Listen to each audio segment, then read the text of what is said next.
Are you ready to stop riding the emotional elevator of life? Are you ready to learn how to elevate your emotions that keep you psychologically traumatized or in an addictive behavior? You are in the right place. Here is your host, Sandee Byrd, trauma, addiction, life, and spiritual coach of the Emotional Elevator Show. Well, welcome tonight. This is a very interesting show for me. I am Sandee Byrd. I am your host of Emotional Elevator. And tonight's topic is, can psychological trauma cause addiction? And what is addiction? Addiction is something we use as substance food. Some of the ones I said was retail therapy to elevate our emotions or to balance out our emotions or to suppress emotions. And this topic tonight is very important to me. If you didn't watch my first show and come into my psychological trauma on my second show, you need to go back and watch them because you'll know a little bit about me. But I am the child of an alcoholic. And with saying that, and also my dad's addiction was sweets and smoking. So I know firsthand what addiction is. I've experienced addiction myself. Mine is not on the same spectrum as theirs, but it still was an addiction. So, what qualifies an addiction? So, to me, addiction is qualified as anything you have to use to maintain your emotions, to elevate them, or to maintain them, or to suppress them. So, there's many addictions out there. And the reason this topic is so good for me this week. So let me give you a little story. This past weekend, I walked in the Out of the Darkness suicide walk on Saturday. I've had many people in my life commit suicide. Not many people, I shouldn't say that. I personally have had a few people commit suicide in my life. My children have also experienced suicide in their life as young as sixth grade. And with that being said, I realized that when there always has been loss in my family, and I see it all the time, I just recently saw it too, where when there's a loss and we're afraid of someone's emotions, we want to give them a pill. All that pill is doing is suppressing the emotion. What we're basically telling somebody, and I just remembered that this weekend because I really decided to let go of the emotions walking on the suicide walk and remembering the people who did commit suicide, because I did have someone very close to me, a fiance, commit suicide because we broke up. The suicide note was left to me. Well, I just suppressed it. I never fully dealt with it. I just suppressed it. And as I remember going through funerals of my grandparents, my mother has passed away, my father has passed away, my first husband passed away. Everyone wanted to give me a pill and say, this will help you get through it. Think about that. I was given a pill to suppress or to make me feel good at someone I love's funeral. So that's where addiction can start and become such a big part of someone's life. Because just think, if I'm going through a funeral with someone I care deeply about, the first time it was my grandmother, who I was very, very close with. But just think, and I started feeling good. What do you think I'm going to do? I'm going to continue to want that pill in my life whenever I'm feeling bad. That's addiction. And we promote it by not saying, it's okay that you're not happy right now. It's okay to be sad. It's okay to want to bust open that casket. It's okay to be angry and want to pound your fist. But instead, what do we do? Here, take this so you'll feel better. No, this is where addiction comes to play in people's lives. Because addiction is, we're trying to elevate emotions. Think about it. When alcohol. So I'm the daughter of an alcoholic. My mom tried to use alcohol to elevate her emotions all the time. She was never happy with herself. She was never happy in life. So what did she do? She used alcohol to bring her that feeling. The problem is she never realized that the alcohol was accentuating, hope I said that right, what she was feeling. And she never knew it because she would get drunk enough where as a child, I got to see the anger, full blown anger, because she drank while she was angry. Now, those are addictions that we all see, we talk about, they're a substance abuser, they're addicted to alcohol, they're addicted to pain pills, they're addicted to this. But we don't talk about the addictions that are right at home. We don't talk about the addictions that can't harm other people or might not even harm us. And those addictions that I'm talking about is one that was my addiction. And my addiction was emotional eating. Every time I felt sad, I ate. Every time I felt happy, I ate. Every time I was mad, I ate. Food became my addiction. And I never saw it as an addiction because it wasn't harming anybody. No. Did it end up harming myself? Yes, it harmed my health. I ended up pre-diabetic. I ended up with I have a lot of autoimmune diseases. Can I chalk it completely up to my emotional eating? No. I can chalk it up to, and this will probably be a conversation later down the road, I can chalk it up to my psychological trauma and my everything caused my immune deficiencies. So, emotional eating is an addiction. Why is it an addiction? Because I was trying to elevate my emotions through food, and I was trying to maybe suppress emotions through food. So, and I realized that this weekend, this week too, that after the suicide walk, I didn't care to go run and get food. Normally it would have been something sweet. I did go eat after it because we did walk a mile and it was around noontime. And, I did go get something, but I didn't overeat. Before I would have gone and gotten, candy and like a donut and things sweet because I felt like sweetness created an elevated emotion for me. But that's just one that we don't talk a lot about. Let's talk about retail therapy. Retail therapy as an addiction. Why is retail therapy sometimes an addiction? Well, because sometimes when we go in and we buy something we don't need, we really don't want, but it makes us feel good in the moment. Maybe we're with friends and we feel like we can show off or just feel good about ourselves by buying something we don't need. And a lot of people out there, and that's where hoarding comes into play, which is an addiction.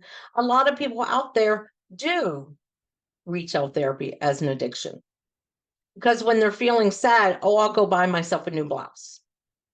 I'm feeling happy, so it's okay if I spend this money on a new blouse.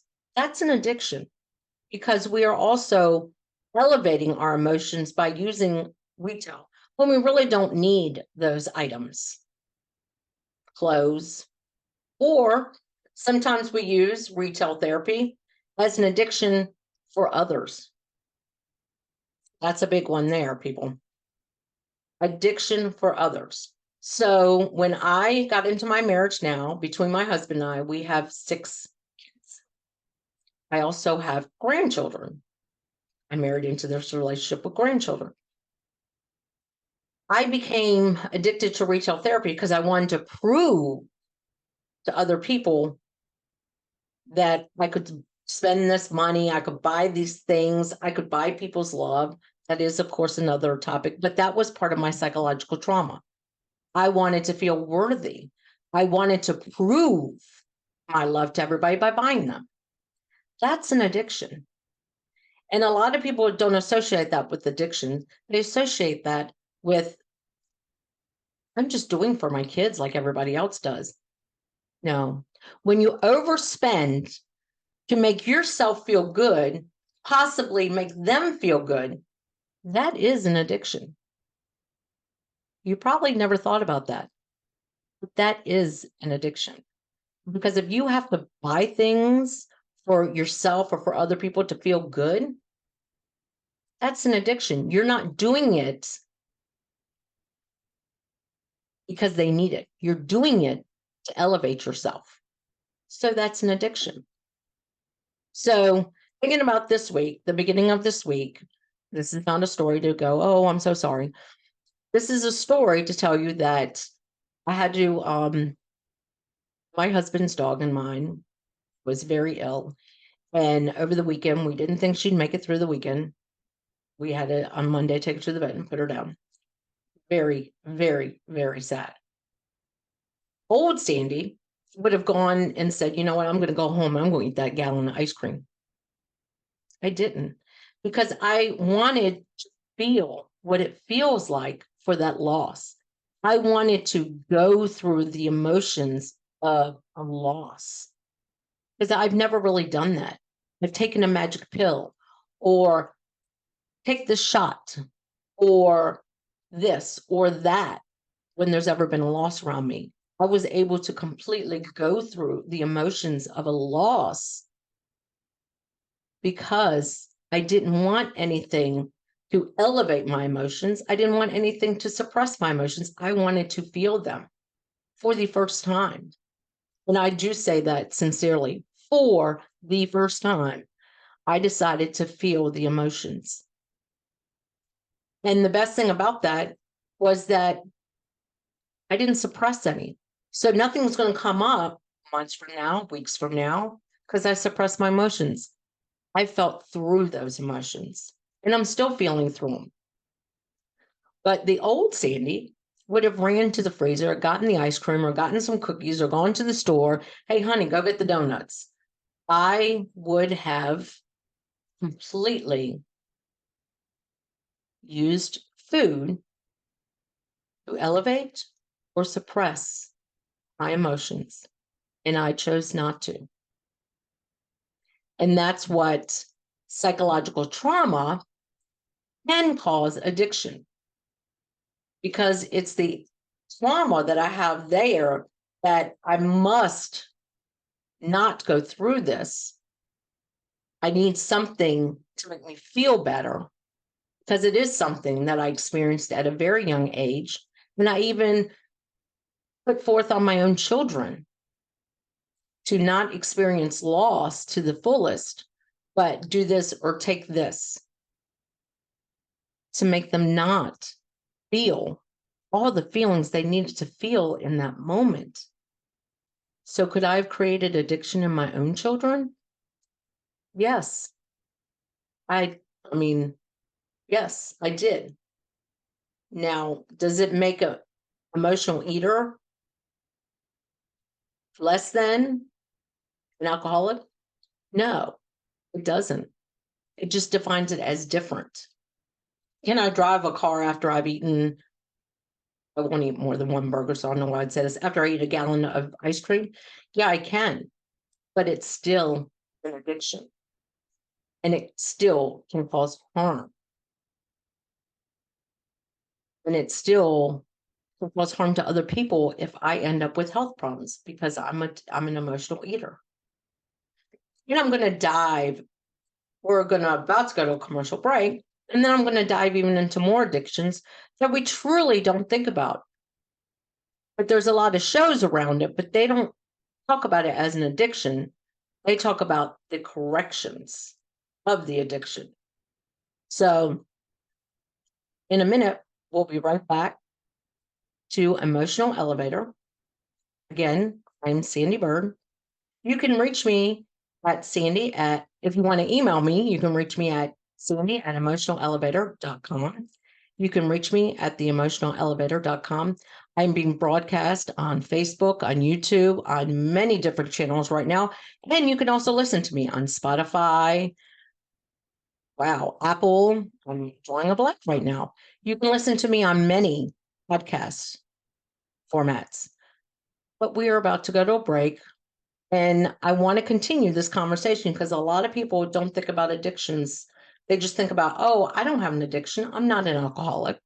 I don't have an addiction. I'm not, I don't use opioids. I'm not addicted to anything, but there's more to this conversation. So we're going to take a break, and I want you to come back because there's a lot more addictions out there that we can talk about. So thank you again for joining me, Sandee Byrd, on Emotional Elevator. And we're going to break now. Are you living a life of psychological trauma or suffering from an addiction? Are you ready to learn new techniques to elevate your emotions without sustaining or obtaining them from substances that are not good for your mind or body? Then continue to tune into Emotional Elevator with trauma, addiction, life, and spiritual coach, Sandee Byrd, where you will learn techniques to elevate your emotions that don't require a magic pill, food, or impulsive behavior. Listen to Emotional Elevator with Sandee Byrd, Wednesdays at 7 p.m. Eastern, 6 p.m. Central, 5 p.m. Mountain, 4 p.m. Pacific, on InspiredChoicesNetwork.com.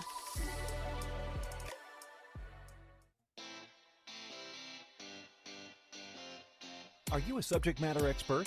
Are you here to share your expertise with an audience waiting to hear from you in only the way you can deliver? Are you ready to have your voice amplified across the airwaves? Inspired Choices Network has a global radio platform streaming to millions of people across the world. Professionally produced and supported by an accomplished team every step of the way, you can broadcast from anywhere in the world, knowing your voice matters, and we ensure it is delivered with ease and efficiency. Eager to hear your message, the world awaits. Contact us today to become an Inspired Choices Network radio host. Email become a host at inspiredchoicesnetwork.com. This is Emotional Elevator with Sandee Byrd. To participate in this program, join the live studio audience in our chat room at inspiredchoicesnetwork.com. You can also send an email to sandy@emotionalelevator.com. Now, back to the program. Welcome back, everyone. I am Sandee Byrd. This is Emotional Elevator and Inspired Choices Network. And we were just talking about my emotional eating as an addiction. And like I said, there's many addictions out there that we don't consider because when we think of addiction, we think of alcohol, we think of substance abuse, opioids. Many people around this country will tell you marijuana is not addictive. It's not addictive. None of those things are addictive. It's when we put an emotion on that it becomes addictive. So my first show, please go back and watch because I don't think it's really addiction. But when I get nervous, I chew my tongue. And I feel that in some ways is an addictive behavior because it calms me down to on my tongue. So if ever sometimes you were ever to see me and I'm chewing on my tongue, that is an addictive behavior for me. Why do I say it's an addictive behavior? And next week's show is about addiction versus obsessions, is because it stimulates me to be kind of free in my emotions when I do that. So chewing a tongue is an addictive behavior for me. My brother chews his tongue. It's an addictive behavior for him. A lot of people say, oh, no, it's a nervous habit. It's a habit, but it's also something I know I can control if I want to. And that is the big thing, because now that I'm aware of it, I do control it, but it is an addiction for me. There's things that I do that are addictions. So we think about smoking as an addiction. Like I said, my father was a smoker at one point in my life because my mom hated smoking so much I smoked, but I really didn't care for it. So I could put a cigarette down. Why is that? Why is some people able all of a sudden one day, because cigarettes are very addictive. They're more addictive than, see my eyes, it's more addictive to alcohol. The thing is that number one, we're convinced it's addictive because everyone out there is promoting it's an addiction. But sometimes it's how that cigarette makes somebody feel. I can relax in my thoughts. I can be happy in this moment, calm myself down. So it's an emotional reaction that cigarette has to them. So that's why cigarettes are addictive. If there was no commercials out there talking about it being an addiction, a lot more people would be able to put it down. And if it is so addictive, why are certain people able to go, I'm done? And they're done. And that was me putting down a cigarette because I've done that before. There was times in my life with my mother that she hated it so much, I would pick up smoking. But then when I was like smoking, why am I doing this? And realized I was trying to elevate her emotions to a different state. And I realized they were doing nothing for me emotionally, physically, mentally. I could put it down. So is cigarette really addictive? An addiction? That's where I'm asking these questions. Now, alcohol. Everybody goes out there and drinks alcohol. I mean, not everybody. Some people don't drink alcohol. My 99-year-old mother-in-law tells me she's never had a drink in her life. But then when she's wildly says, I'm drunk. But I believe she's never had alcohol. So not everybody needs to have alcohol. Well, me, I was afraid there are parts of my life because I was afraid I would become addictive. But I never liked alcohol. It never did that for me. It never made me happy when I was sad. It always made me more sad. It never made me happy when I was mad. So I never saw alcohol as something to elevate my emotions. I just saw it increase the emotion I was in. Yes, I've celebrated with champagne before when I've had a promotion or been very happy. Started my company, done this, I've celebrated. So for me, alcohol is not an addiction. Like I said, emotional eating for me was an addiction because of brought me joy. Don't know how, don't know why. Maybe it was the sugar, don't know. But think about this too. Everyone in this country, and especially where I live, opioid addiction is on such a rise. A lot of people aren't on opiates because of pain. They're on opiates because of the way it makes them feel, the emotional state it brings them to, the emotional state of happiness.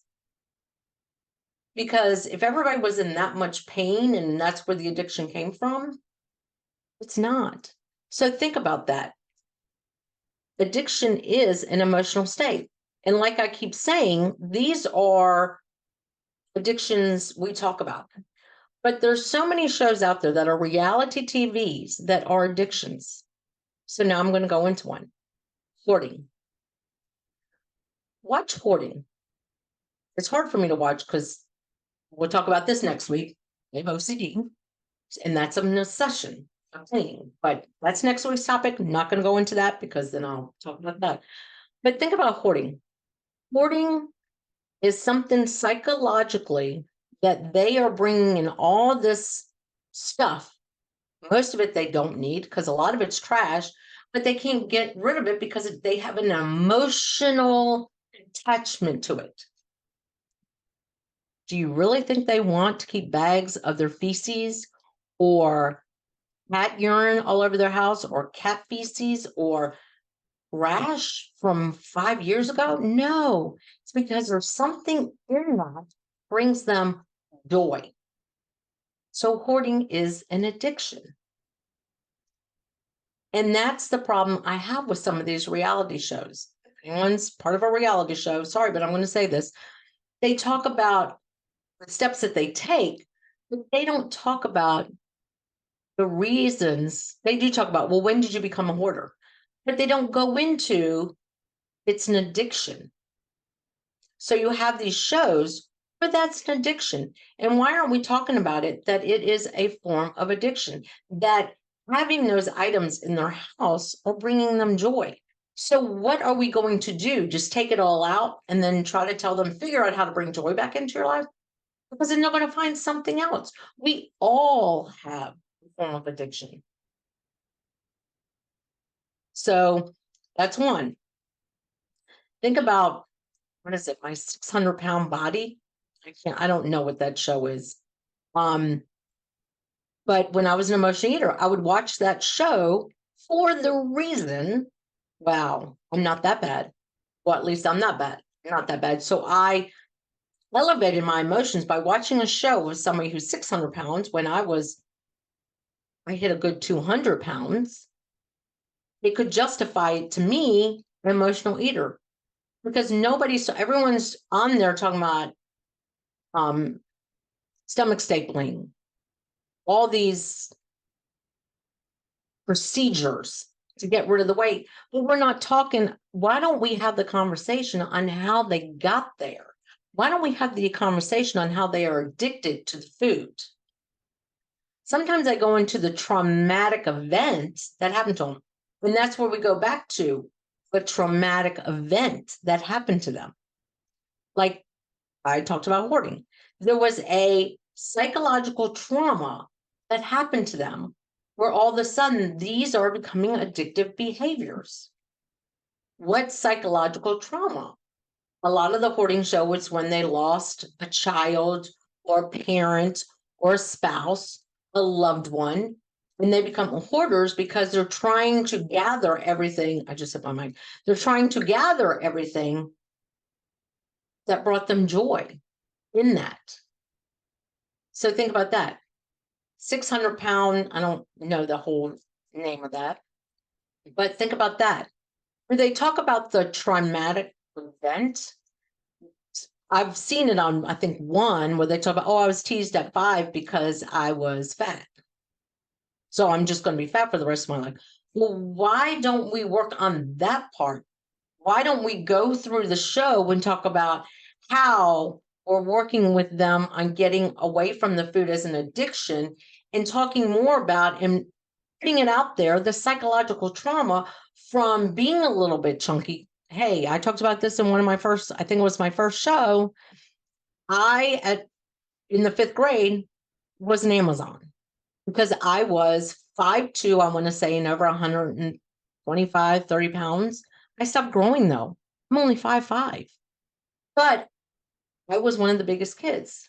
And that's where emotional eating evolved for me too, because that was a traumatic event that happened to me where I was called an Amazon in 5th grade.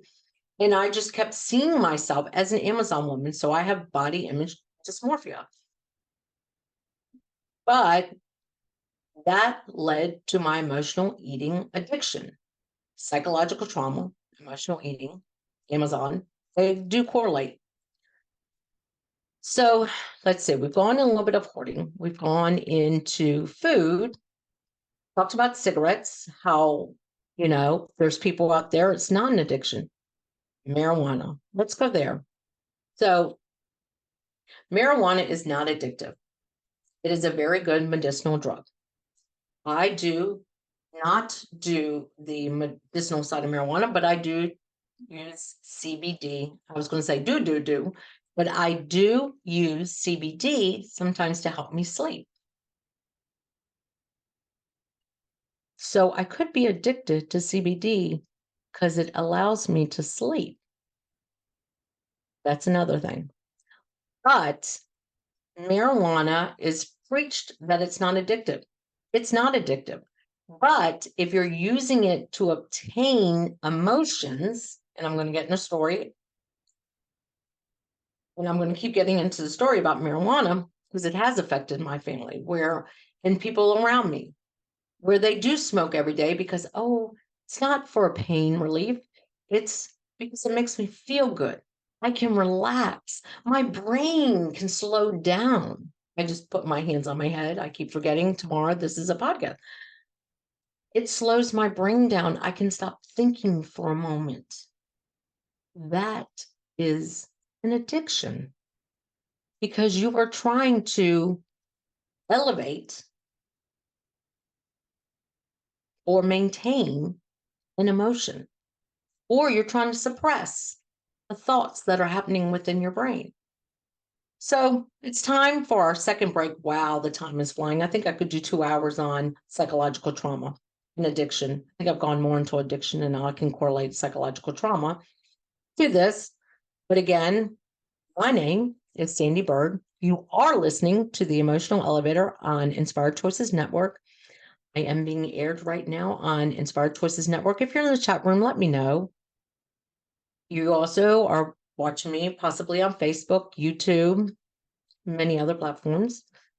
But you can also listen to me tomorrow. If something radiates to you, or you want somebody else to listen to me, you can listen to me tomorrow on Spotify, Apple, Amazon. Keep forgetting about Amazon.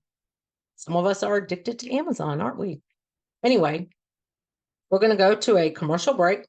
But please stay tuned because I'm going to do a little bit more correlation between psychological trauma and the addiction. How can we start breaking the cycle of addiction? So please stay tuned and join me in the chat or email me, Sandee@emotionalelevator.com. But it's time for our second break. Thank you. Are you living a life of psychological trauma or suffering from an addiction? Are you ready to learn new techniques to elevate your emotions without sustaining or obtaining them from substances that are not good for your mind or body? Then continue to tune into Emotional Elevator with trauma, addiction, life, and spiritual coach, Sandee Byrd, where you will learn techniques to elevate your emotions that don't require a magic pill, food, or impulsive behavior. Listen to Emotional Elevator with Sandee Byrd, Wednesdays at 7 p.m. Eastern, 6 p.m. Central, 5 p.m. Mountain, 4 p.m. Pacific, on InspiredChoicesNetwork.com.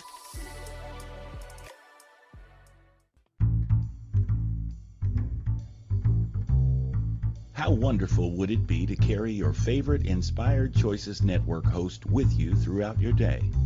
Well, now you can. Inspired Choices Network now has its very own mobile app. Our free app offers live streaming shows, along with thousands of podcasts and TV episodes. Our shows cover a wide variety of topics. Whether you're waking up with us, carrying us through the day, and taking us to bed with you, we're always here for you to enjoy. We're easy to find. Just search for Inspired Choices Network in the Apple App Store or Google Play Store.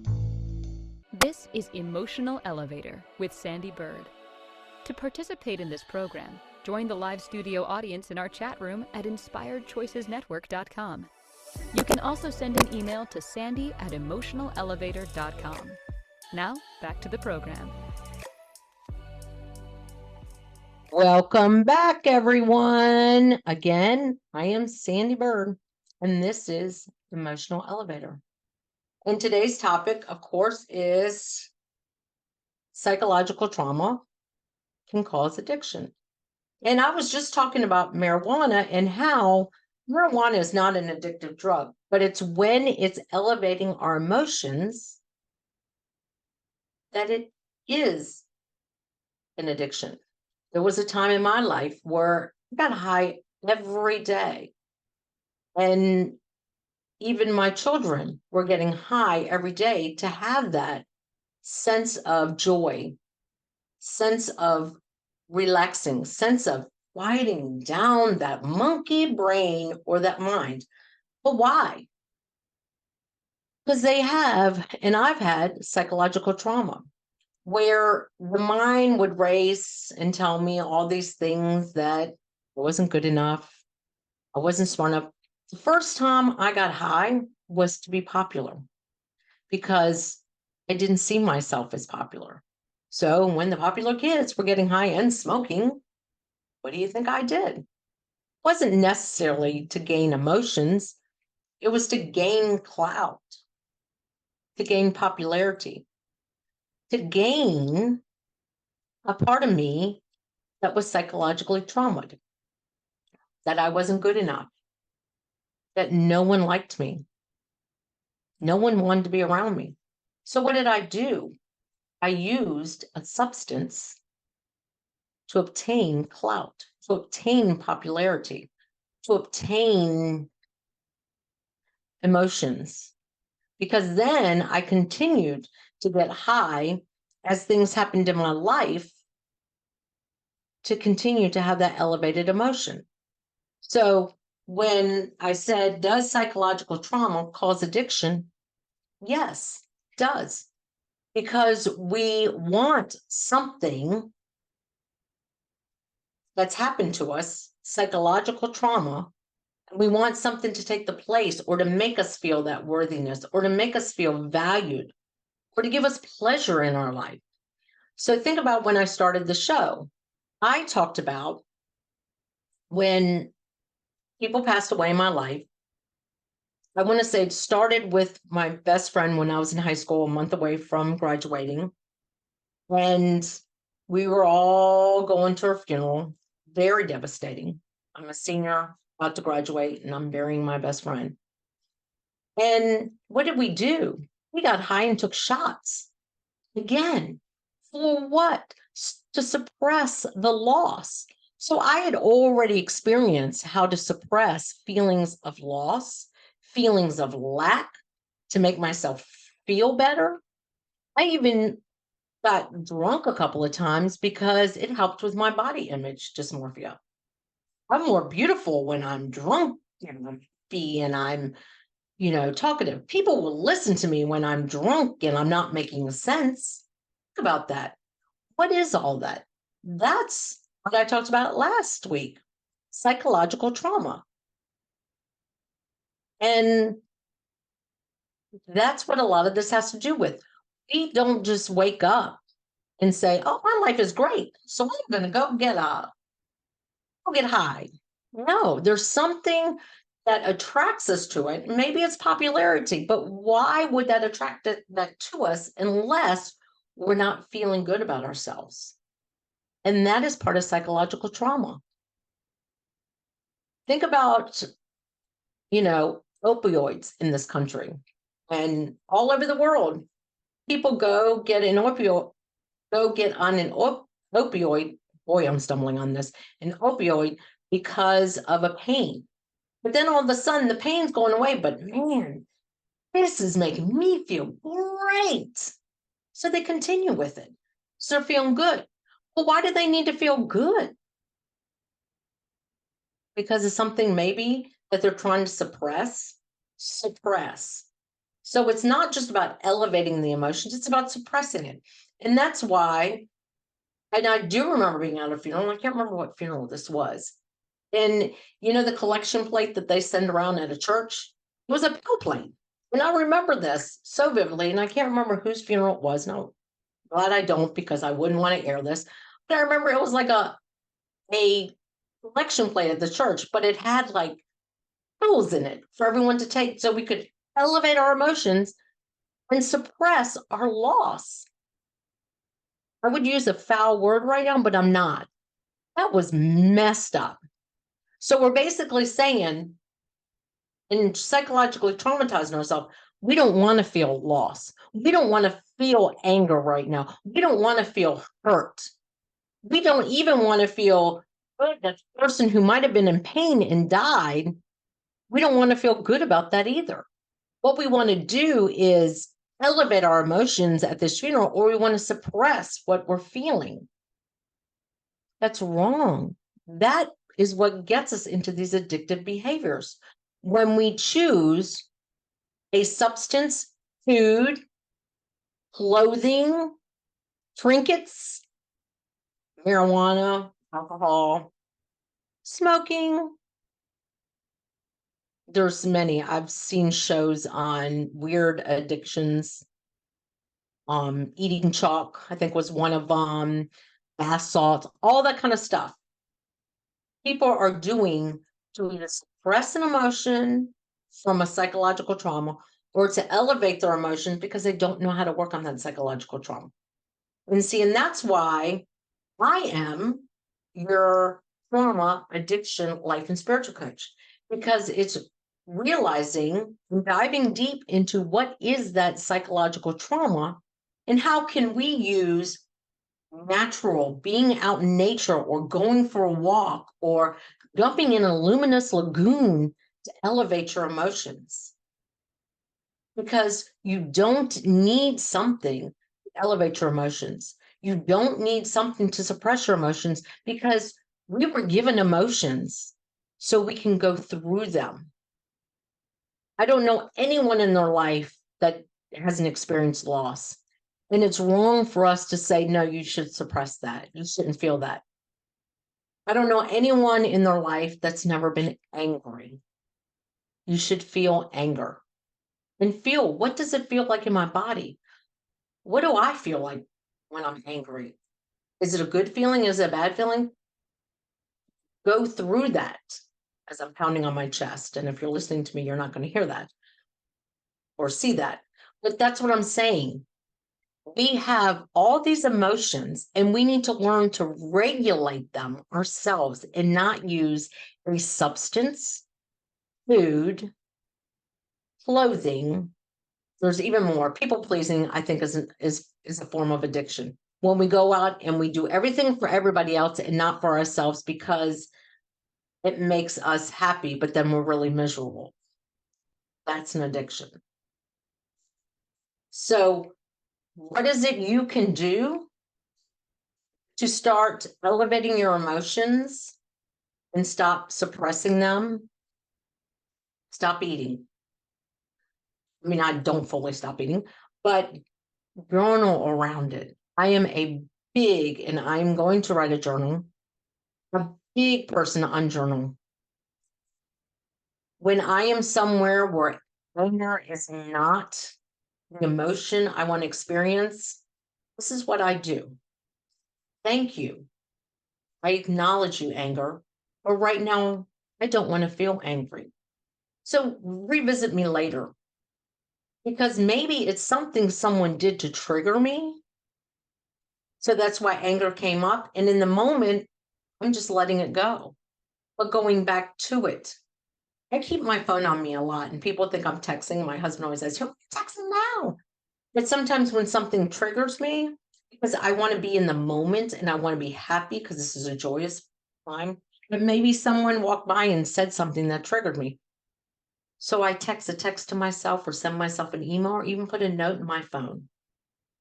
And then I go back and journal around it. And that's why I'm a firm believer of journals. Because when you're feeling something, feel it. Don't try to suppress it. Don't try to elevate it. I mean, especially when we're happy. We always want to be happy. Who doesn't want to be happy? But if you've got to use something as little as food or buy something that you're never going to wear, hello, Goodwill loves me or did love me because I don't do it anymore. But about 2 years ago, Goodwill loved me because they got clothes with tags on it that I bought because I was trying to elevate my emotions. And they got brand new high dollar items with tags on it. Could have sold it online, but there was a part of me that was like, nah, I'm too lazy. I don't want to do that. That's another part of psychological trauma. I wasn't too lazy.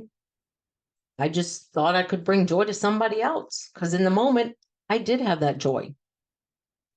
But that's what all of this is about is we can work together to work on that psychological trauma because a lot of people get in these addictive behaviors or get into these addictions, eating chalk, bath salts, I forget, I think is one. Oh, cat and dog hair. I remember watching that one. They're addicted to it because of something that nobody has uncovered. Let's make a reality show out of it and not talk about what's causing the addiction. And that's what my problem is with a lot of reality shows because we're not talking about the psychological trauma that caused the addiction. We just want to glorify the addiction. We think it's fun to glorify someone's psychological trauma that is causing a rare addiction or an addiction. Oh, let's not get that alcoholic help. Let's just take their license away from them. Or let's put them in a treatment. But the problem is, in my mother, yes, we did an intervention with her. My mom's gone. I think the intervention was probably 10 years ago. She did not show up. She had been an alcoholic for probably 30 years, 40 years. 40 years by then. I wasn't ready to give it up. So we'll continue to talk about this because again, it's almost time for our last break. Oh my gosh, like I said, I could talk about this for 2 hours. My name is Sandee Byrd. You're listening to me on Emotional Elevator on the Inspired Choices Network. You are either watching me on Inspired Choices Network or on Facebook or on YouTube. or on many other platforms. But if you're watching me now and you want to watch me again, you can watch me on YouTube or Inspired Choices Network, or you can listen to me tomorrow on Spotify, Apple Radio, and many other podcast platforms. So we are going to go to break. And when we come back, we will continue to talk about psychological trauma can cause addiction and how to break the cycle and what you can do to start breaking the cycle of it. But remember, if you want to reach out to me and get into a good conversation about this or even work with me, you can reach me at Sandee@emotionalelevator.com or look it up, emotionalelevator.com, and you'll go to my website. So we are going to our last break. Thank you for joining me. Are you living a life of psychological trauma or suffering from an addiction? Are you ready to learn new techniques to elevate your emotions without sustaining or obtaining them from substances that are not good for your mind or body? Then continue to tune into Emotional Elevator with trauma, addiction, life, and spiritual coach, Sandee Byrd, where you will learn techniques to elevate your emotions that don't require a magic pill, food, or impulsive behavior. Listen to Emotional Elevator with Sandee Byrd, Wednesdays at 7 p.m. Eastern, 6 p.m. Central, 5 p.m. Mountain, 4 p.m. Pacific, on InspiredChoicesNetwork.com. This is Emotional Elevator with Sandee Byrd. To participate in this program, join the live studio audience in our chat room at InspiredChoicesNetwork.com. You can also send an email to Sandee@emotionalelevator.com. Now, back to the program. Well, welcome back. Again, I am Sandee Byrd on Emotional Elevator. And like we've been talking about, psychological trauma can cause addiction. And next week's topic is addiction or obsession, because there is a difference. But before we went to the break, I was talking about alcoholism and addictions within my family. And as I was talking about the suppressing of emotions and the traumas. So there's so many reality shows out there, like I was talking about, that talk about addictions, hoarding, 600 pounds. I don't even know what the name of that show, and weird addictions. I remember that being a big show. I'm watching them. But when are we going to have a reality show that associates addiction with psychological trauma? Because we need to start working on these psychological traumas and addictions.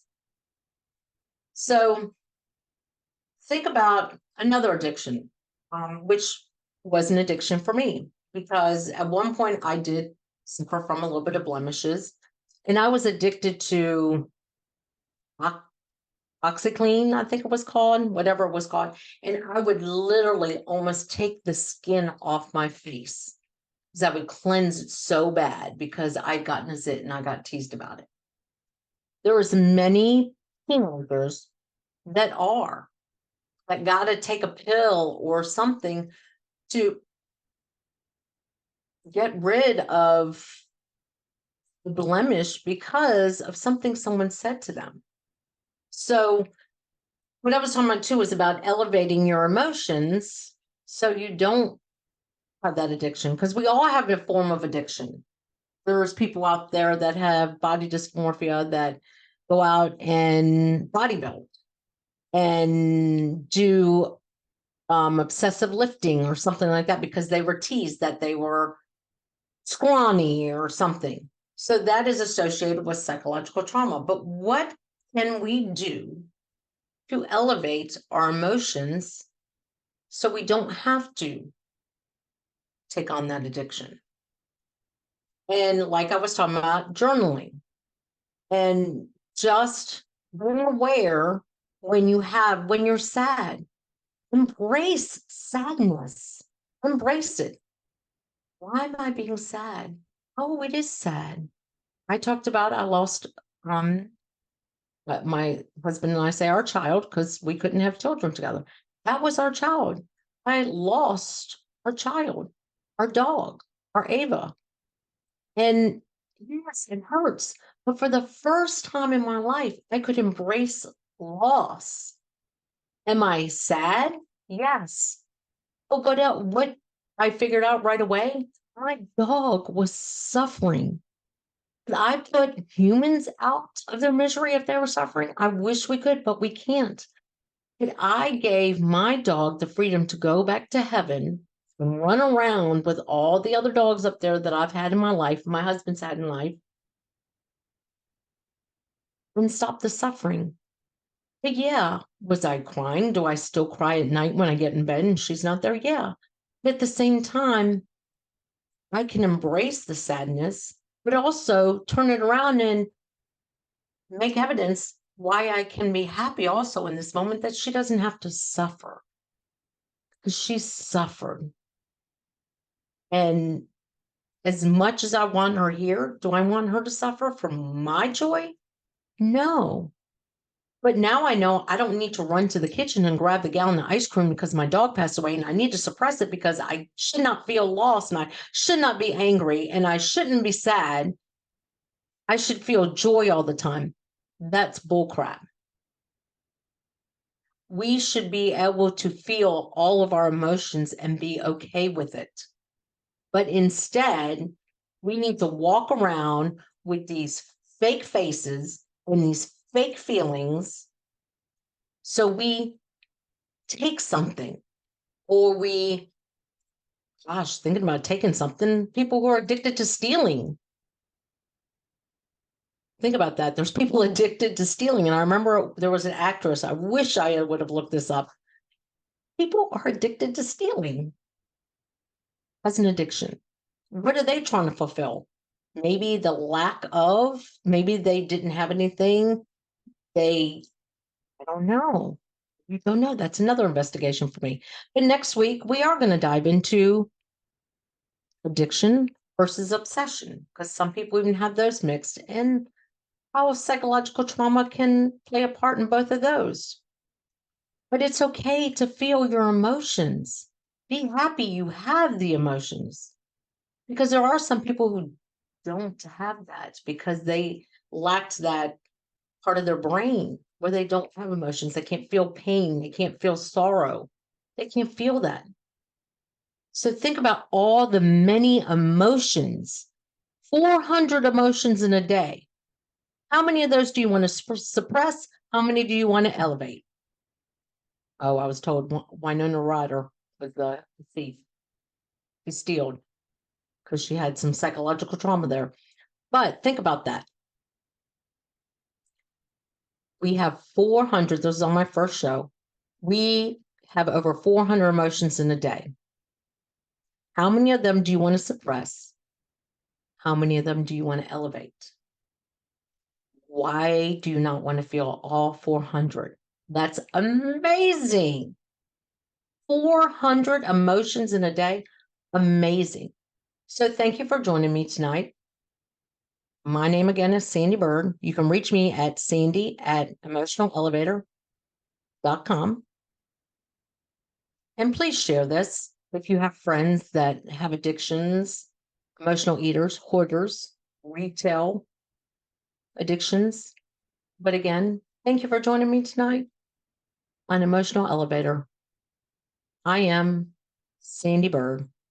And next week, addiction versus obsession. That should be just as exciting. And wow, I could have continued to talk, but I ran out of time. And thank you again.